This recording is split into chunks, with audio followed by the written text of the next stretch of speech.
Mr. Chairperson, dear George, Under-Secretary of State Amendola, Excellencies, dear colleagues.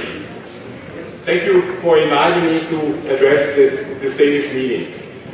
I appreciate any chance to speak with the Parliamentary Assembly. This time I attach special importance to our interaction because I would like to use this opportunity to share with you some of my views on making the OSCE fit for purpose. Last week, I presented a non-paper to participating states on some suggestions of reform. My motivation is to strengthen the OSCE, adapt it to changing times, and to make it more responsive to the needs of participating states. You may ask, why now? First, the political climate. The OSCE is needed more than ever to help states cope with the challenges of change and foster cooperation at a time of deep distrust and dangerous unpredictability. Second, the financial situation. Times are tough, resources are tight. We need to ensure maximum effectiveness. And third, structural conditions. The OSCE has evolved in an organic way over the past 25 years. Its ability to adapt has been one of its strengths. But it has never fully made the transition from a conference to an organization. Nor has there been a sober assessment of its fitness for carrying out the tasks it has been mandated to do. Therefore, I have identified 3 priority areas for reform. I call them the 3 Ps. Using the OSCE as a platform for supporting inclusive dialogue and joint action, working towards a positive unifying agenda, and leveraging partnerships. Allow me to explain each of these 3 in a bit more depth. First, the overriding priority is to support inclusive dialogue and joint action. This is the first P. I stress support because dialogue and action are up to participating states.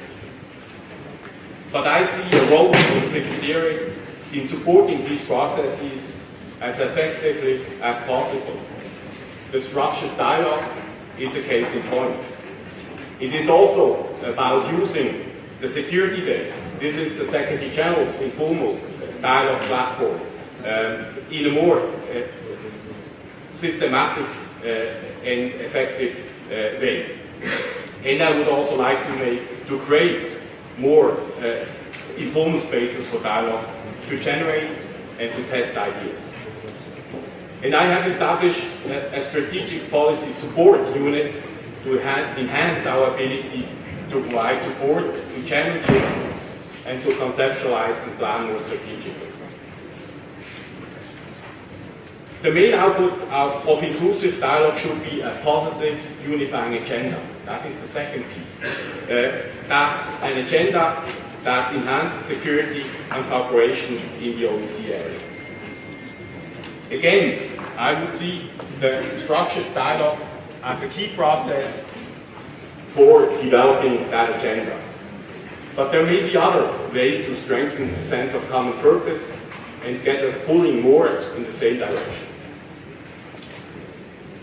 Ladies and gentlemen, we are an organization of relatively modest means, but significant capabilities. I therefore attach great importance to leveraging partnerships. This is my third P. What do I mean by that? There is scope to strengthen the OSCE's role and profile as a regional arrangement of the United Nations under Chapter 8 of the UN Charter. We should revitalize the platform for cooperative security. We should enhance partnerships with relevant regional and other intergovernmental organizations, including through implementation of practical activities.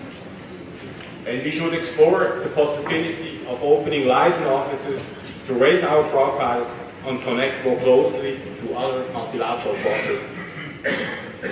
I would also like us to reach out to new partners. For example, development actors, international financial institutions, aid agencies, and the private sector. And I would want to adopt a more strategic and mutually beneficial approach to our Mediterranean and to our Asian partnerships for cooperation. And I definitely see a greater scope for working with you, the Parliamentary Assembly. And let me say, before I go any further, how pleased I am about the state of cooperation between the governmental structures of the OSCE and the PA today. A truly cooperative spirit has set in. Nothing to be compared with the conflictual relation I had experienced when I was still a Swiss OSCE ambassador a few years ago. And I would like to thank you all for this. In particular gratitude both to President Zeratelli and to Secretary General Roberto Montella for this. And I'm convinced that we need this good cooperation to be capable of facing the challenges of the future.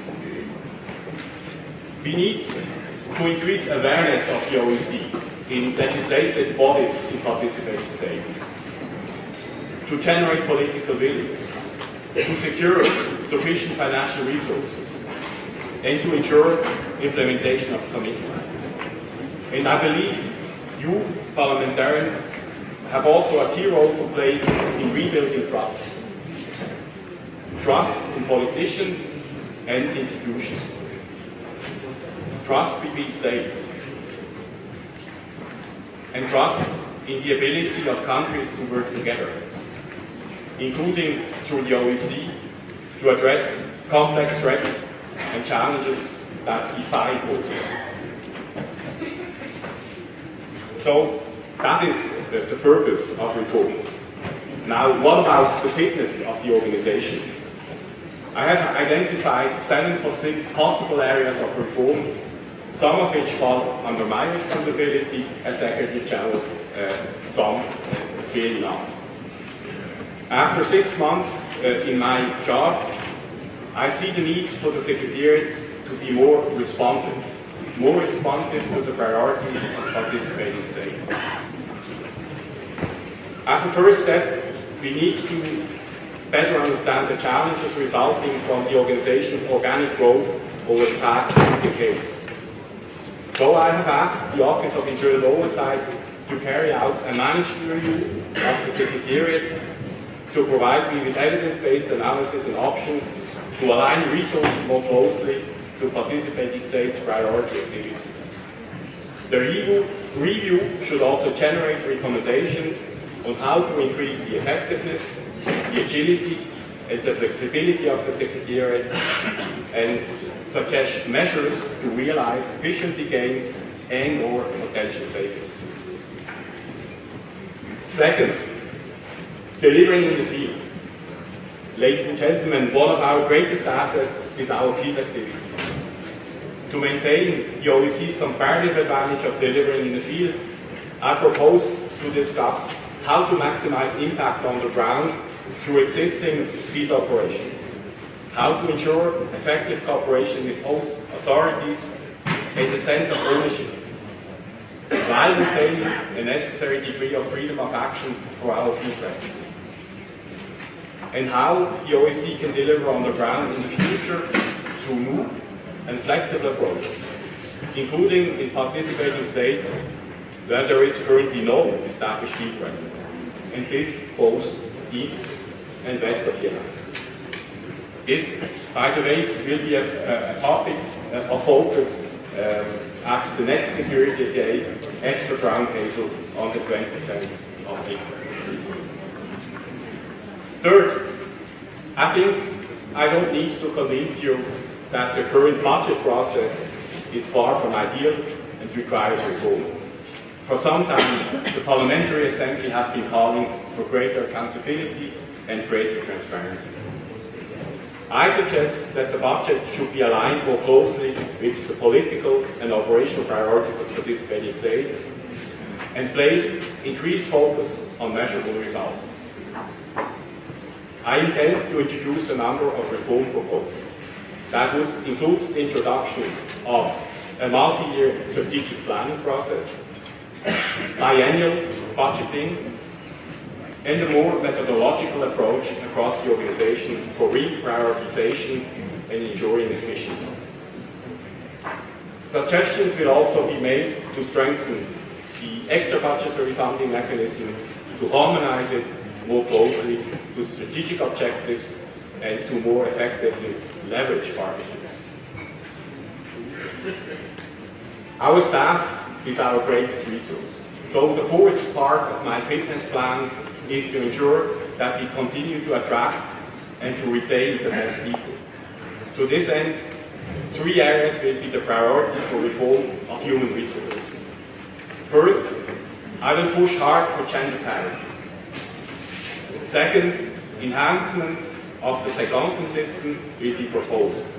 And third, further steps will be taken to explore possibilities to modernize the OSCE contract policy, preserving the non-career nature of the OSCE while drawing lessons from past practices in similar non-career international organizations. Fifth, I believe that further steps are needed to bring gender and to bring youth into the mainstream of our work. Not only will I aim for gender equality, we will promote the implementation of UN Security Council Resolution 1325 and the 2004 OSCE Gender Action Plan. Youth issues and perspectives will also be given greater attention and inclusion. The sixth point concerns technology. Information technology should be a force for innovation and positive change within the organization. I think there is a great untapped potential. The reform process will propose an upgrade of the existing ICT infrastructure and its service delivery approach. A review will also be carried out to see how technology can increase productivity and efficiencies, ensure adequate ICT and information security, and enhance ICT governance and standardization across the OSCE's decentralized system. Lessons will also be drawn from the OSCE's use of technology in the future. Finally, I think we need to promote ourselves better. Our organization does not receive the attention it deserves for its contribution to preventing conflict and strengthening stability and security. So as part of the reform process, we should focus more on sharpening and raising OSCE's profile, to show why the OSCE matters, to tell our story better, and to reach a wider audience. And this is an area where you, members of the Parliamentary Assembly, can help. I urge you to include specific references to the OSCE in your government work plans, to hold hearings on OSCE-related issues, and to generate support for the organization's work. Ladies and gentlemen, from experience, I know that the reform process can only be successful if they are consultative and collaborative. We have ideas, but not all the answers. So I count on the engagement and support of participating states, the executive structures, OSCE staff, and the Parliamentary Assembly. Indeed, I hope the very process of discussing reform can help break down some silos within the organization and stimulate greater collaboration and a more strategic and a more multi-year approach. I realize that some of the issues that I have raised are not in my hands. Some of the proposed steps will have to be taken by participating states. A few are my priority. Still others will require a combined approach. For example, reforms proposed by me that would require the approval of participating states, or initiatives proposed by chairmanships or participating states that would be implemented with the support of executive structures. This can only work if it is a true joint venture. The process will take time, and sequencing will be important. There may be some quick wins that can be implemented relatively soon. Some changes can be introduced in the budget proposal for 2019.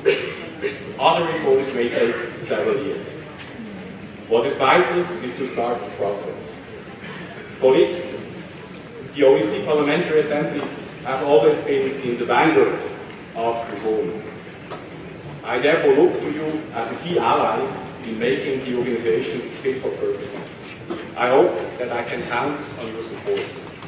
I look forward to working with you, and thank you so much for your attention.